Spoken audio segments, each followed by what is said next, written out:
Soyons saints, en partenariat avec Magnificat. Nous souhaitons une belle fête aux Audrey. Et nous découvrons l'histoire de la bienheureuse Marie Douanier, qui vécut en Belgique à la fin du XIIe siècle et qui est à l'origine du mouvement des Béguines. Il s'agit d'une forme d'ordre mendiant constitué de femmes, le plus souvent célibataires ou veuves.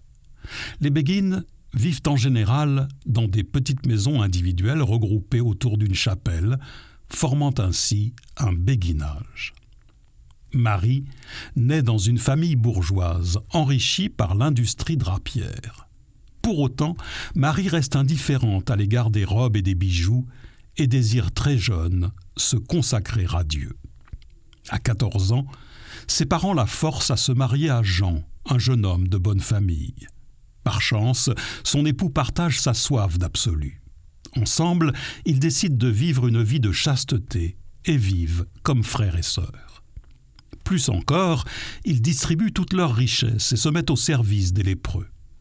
Ils s'installent dans une communauté avec laquelle ils s'occupent des malades et des pauvres. Ils instruisent aussi les enfants et proposent du catéchisme. Les deux époux soignent également leurs propres âmes en priant chaque jour ensemble. Au bout d'une quinzaine d'années, ils se séparent, probablement avec chagrin car ils éprouvent un amour tendre et sincère, mais éprouvent le besoin de mener chacun de leur côté une vie contemplative et apostolique encore plus intense. Marie se retire dans un ermitage du prieuré Saint-Nicolas d'Oigny, près de Namur. Beaucoup viennent la consulter et repartent consolés. Marie bénéficie en effet de faveurs mystiques, notamment celle de pouvoir lire dans les âmes. Elle a aussi le don de prophétie et est très appréciée pour ses talents de prédicatrice. Jacques de Vitry, son confesseur et biographe, souligne l'originalité de sa vie spirituelle, sa dévotion à l'humanité du Christ, à la croix et à la passion.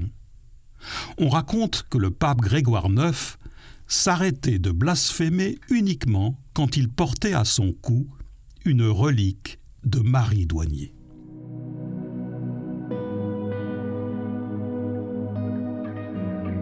Bienheureuse Marie Douanier, nous vous confions nos lèvres, qu'aujourd'hui vous nous aidiez spécialement à avoir des paroles vraies et charitables, pleines de paix et d'amour.